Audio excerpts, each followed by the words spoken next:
The story starts with our protagonist who's getting bullied by his classmates as they beat him down to the ground and call him a pig, and even going as far to mess up his place with insulating graffitis, all because of how he looks. The main character, named Hirota Takeshi, narrates that because of his appearance, he has to endure all kind of cruel treatment by his classmates, which gets harder day by day, and they even force him to eat pig food. To which, when Hirota refuses, he is brutally beaten down with a chair by Matsunaga, and another classmate, Muyako, tells him that he should do it with a happy face. As all the other students join in the cruel treatment, Hirota tries to talk himself out until Matsunaga glares at him with a cold expression, causing him to accept his fate and start munching down on the pig food with tears in his eyes, while the rest of the class laughs at him and decide to take a picture together, with everyone smiling as they force Hirota face to the ground. Hirota narrates that even being alive is hell for someone like him, and he has reached his limits. And in a moment of despair, the young man heads to the train track as he has decided to end it all. Some unknown time later, we see Hirota fishing in a lake, and it is revealed that he was transported to another world. And after finishing, Hirota lays back in his back, remarking that the weather is nice as usual, when suddenly two giant scary-looking orcs approach his spot with menacing glares. But Hirota isn't fazed by that, as it turns out. He knows the two orcs, and he's invited to have dinner with them. Hirota narrates that after the train incident, he found himself in the forest surrounded by monsters, and thanks to how Hirota looks, the orcs found a liking to him, and he befriended them for over half a year now and learned how to live peacefully with them. During dinner, Hirota is approached by the young orc Ogugu, who made a toy modeled after him and invite him to eat with the rest, as Hirota gladly accepts, remarking that although they are not rich, everyone learned to be peaceful with each other and is happy of how things worked out. The day after, an excited Hirota is approached by his crush, a kind elf named Karelia, who calls out for him and take him with her to another part of the forest. As Hirota remembers the day he lost his special sister, he can't help but to tear up uncontrollably before Karelia wipes them out and the two have a special moment together. Hirota then gives her a necklace as a gift, causing her to blush before the two part ways. After that, he returned back to the orcs camp to find them waiting for him, and remarks that it's possible to live more like a human when you are no longer surrounded by other humans, which is ironic, and he can only enjoy his life from now on. But all that soon came crashing down when their days of peace were shattered, as he came back one day to find the camp burned down and the orcs slaughtered. And as he looks ahead, much to his horror, he catches sight of his former classmates, including Matsunaga, who are wearing knight armor. It turns out that they are the ones that slaughtered the orcs,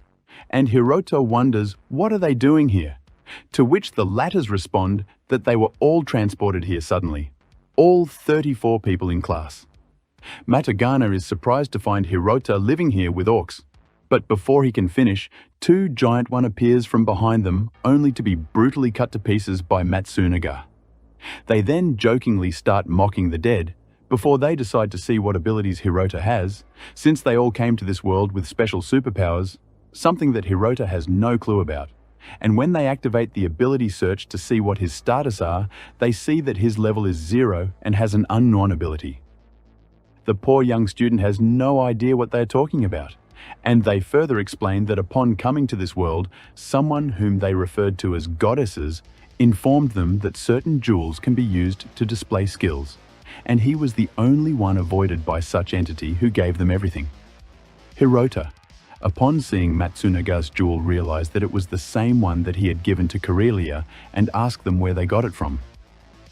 Much to his horror, they reveal that they have been hunting elves recently, specifically women elves, and that's where they got the necklace from, as they have forced their way into Karelia. And to make things worse, Karelia tried to fight back to protect Hirota's necklace, which caused them to take her innocent life. Hirota starts crying for how things turned out, and in anger, charges at his former classmates, but one of them, Kamata, uses his skill magic walk to hastily take down the broken-hearted boy and beat him up, before deciding that it's time for his punishment, and take him to a cliff, ordering him to fly with a creepy look on their faces, as these guys are clearly deranged. Hirota tries to reason with them as to why they do the things they do. But Matsunaga responds that he doesn't need to explain himself, as he sees the others as less than humans and that they are the chosen one. They further go on about how there is no police in this world and they can do wherever they like, pissing off Hirota before kicking him off the giant cliff.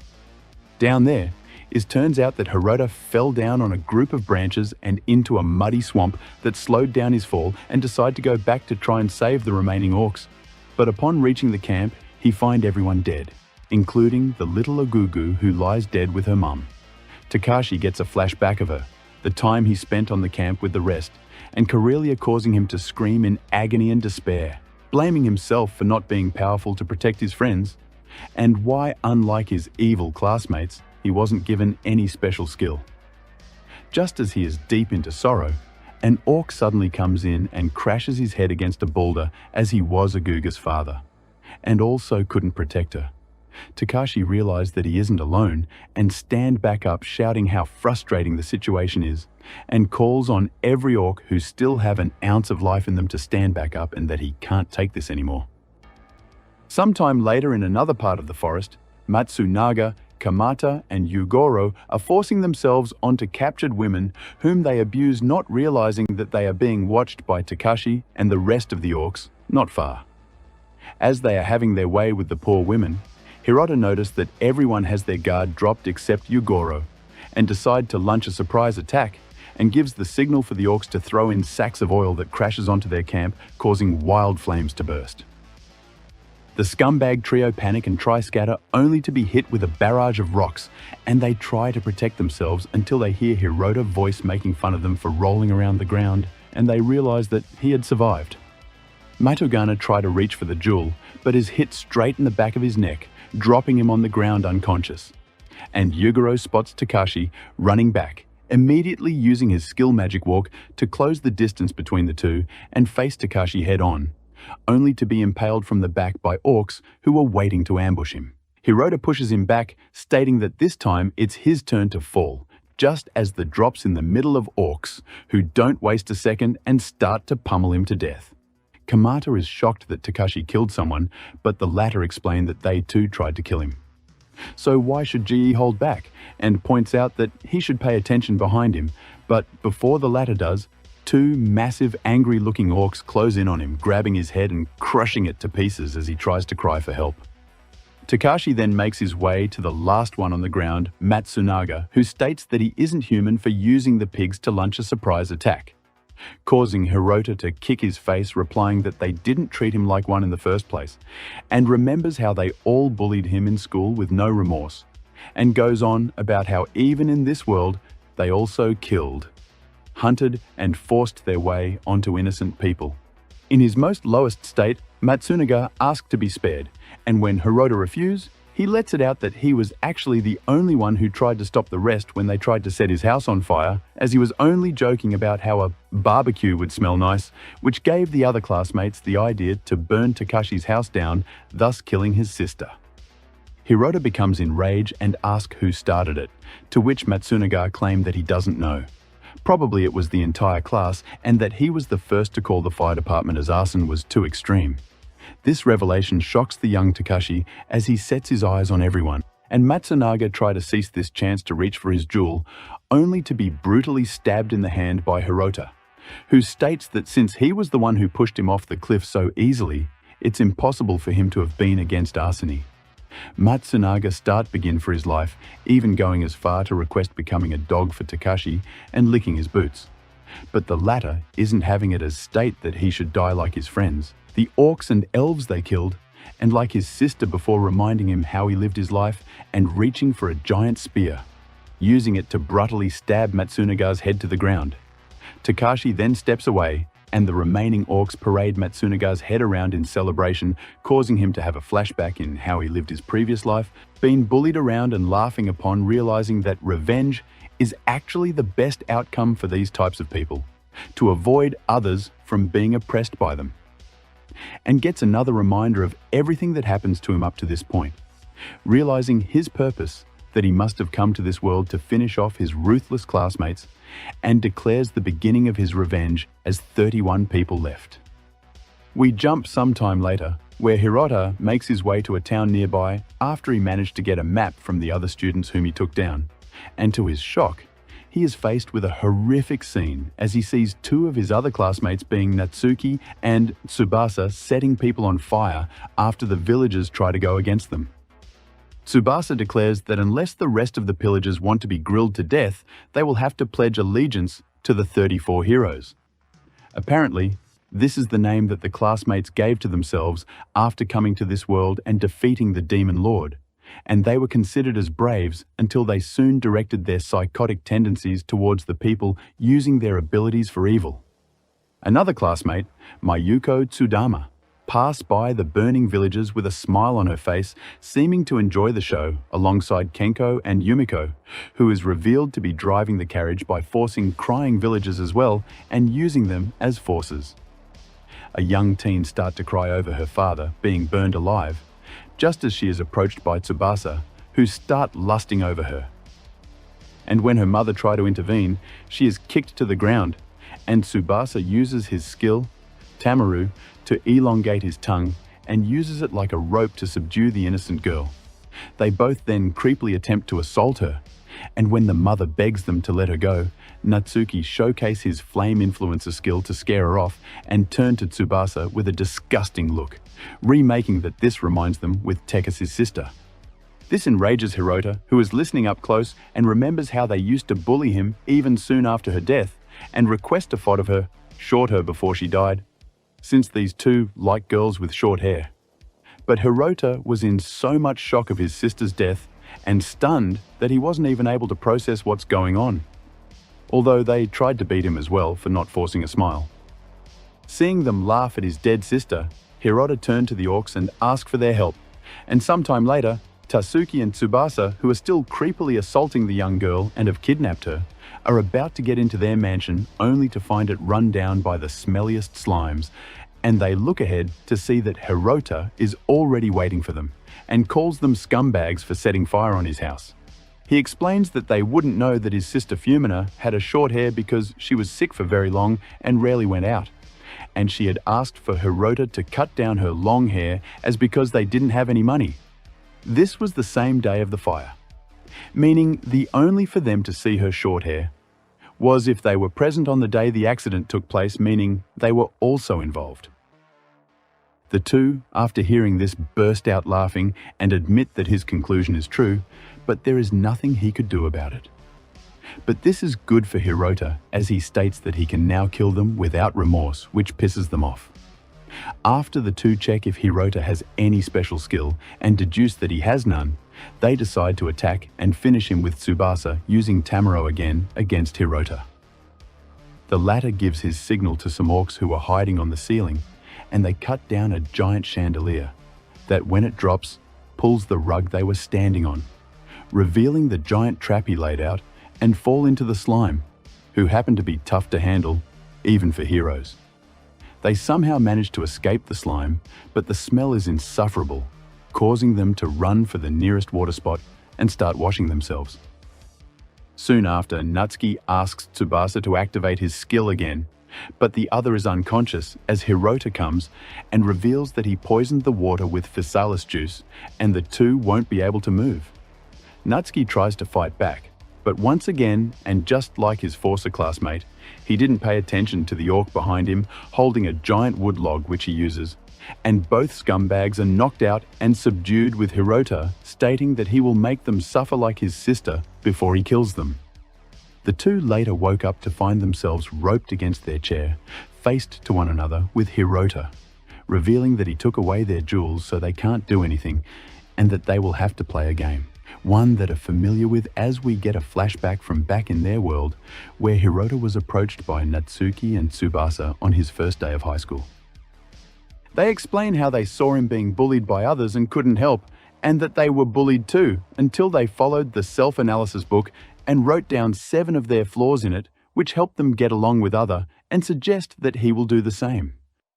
Harato naively went along with their plan, but was shocked the next day where he found all his unsecure flaws written down on the classboard for everyone to see and laughs at, and where he tries to defend himself, he is kicked down and made fun of even more. Back in the present, a cold Hirota orders the answer all his questions, including the abilities of the rest of the class, and when they remark that they don't have ink, an orc comes from behind them and rips their ears off. The two shouts in pain as Hirota tells them that their blood will be their ink and places a giant wood panel behind them, and if they got it wrong, he will throw them into the giant firewood stock he had prepared for them. As the two answer all questions, to their horror, Hirota revealed that they told a lie, meaning they will both burn. The lies were that who were the responsible for the arson that killed his sister, to which both Natsuki and Tsubasa wrote down each other's names, but conveniently left their own, and since their answers differ, they will both be punished. The two try to argue only for an orc to lift the tied-up scumbags and hurl them at the woodstock, and Hirota explained that he won't be the one punishing them. Instead, he calls a girl, the same girl that the two assaulted and burned her father for the people to see.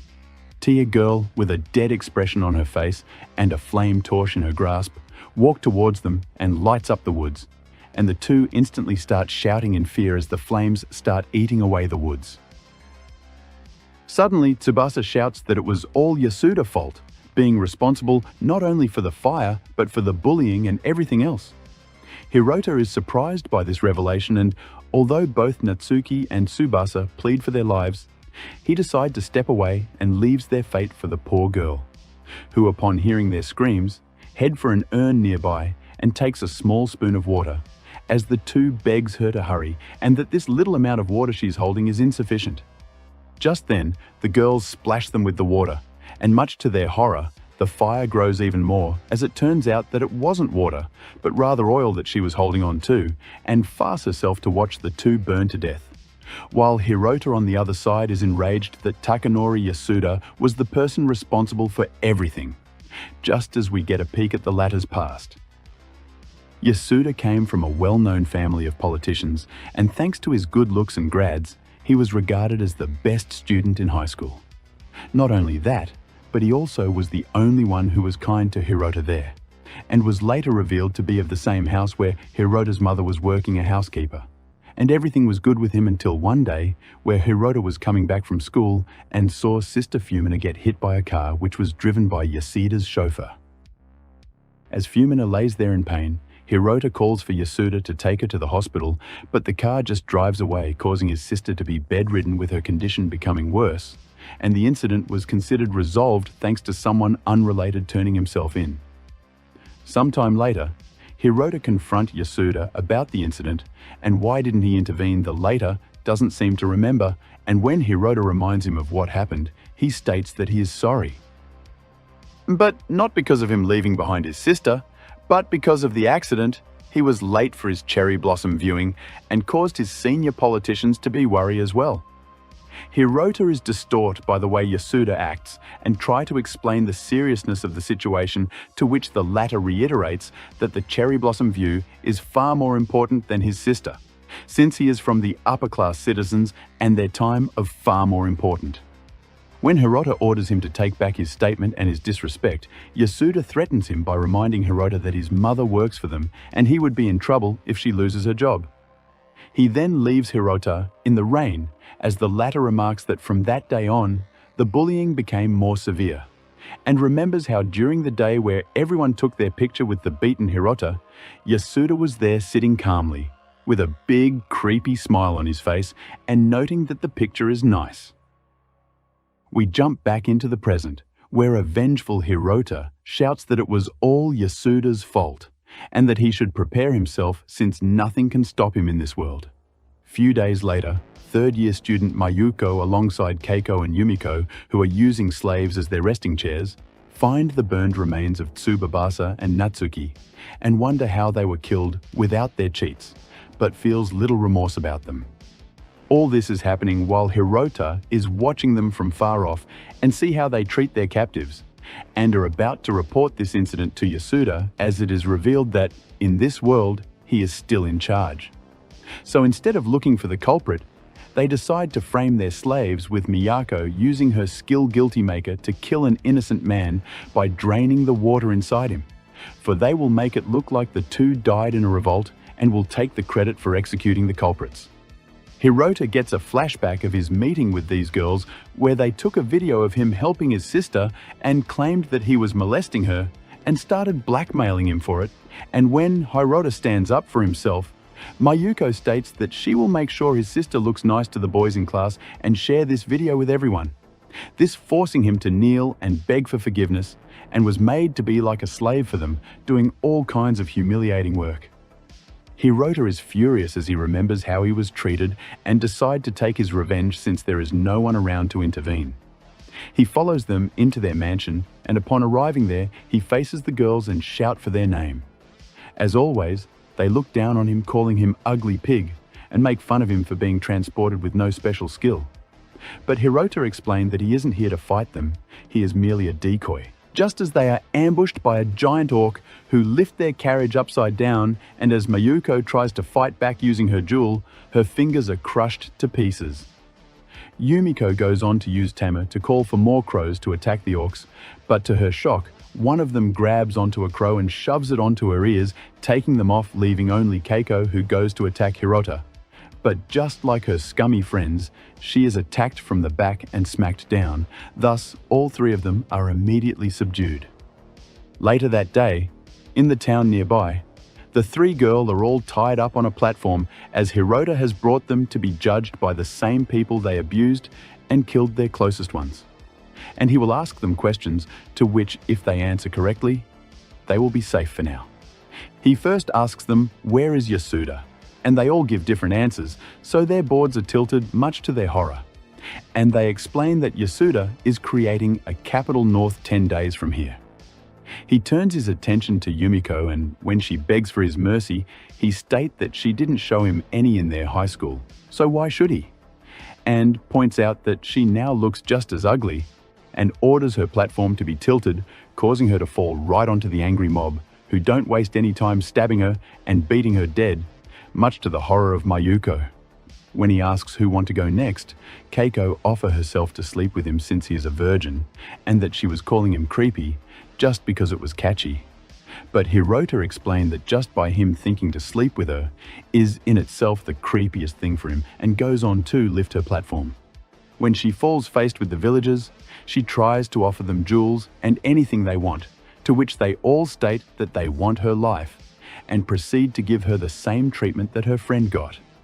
With that, the last one remaining is none other than Mayuko, and he asks her about Yasuda's skill, which she doesn't know since some are hiding their powers, and search cannot work on people who are stronger than the user.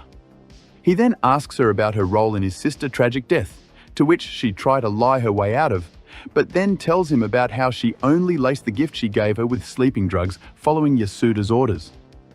This enrages Hirota, and as Mayuko realizes that she will die, she tries another approach by addressing the villagers and mentioning that the two with Hirota are orcs and that they are invading them, to which if they save her, she will kill the orcs for them. Hirota's response to this was revealing themselves to the villagers and asks them who they really want to kill, the orcs or Mayuko,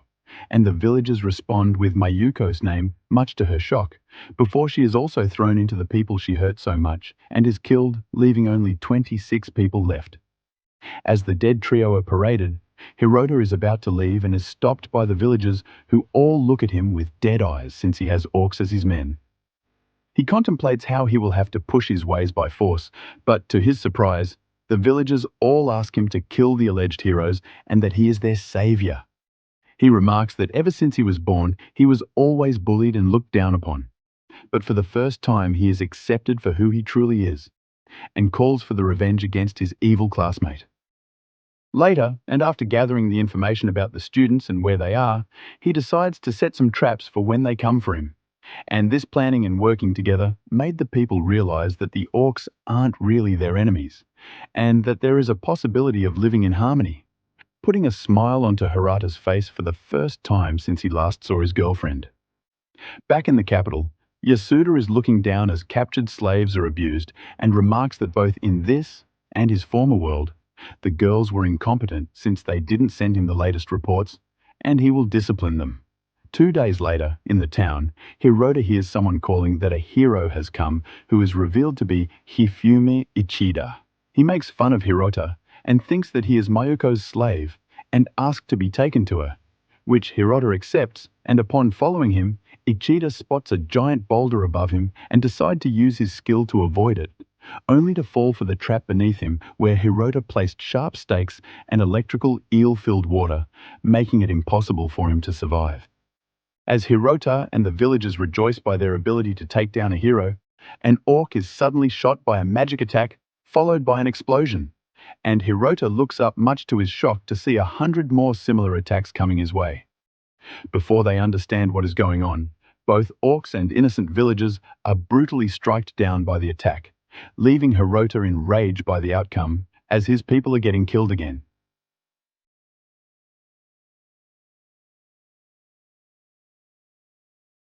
Thank you for watching this video. If you enjoyed it, drop a like and hit the subscribe button.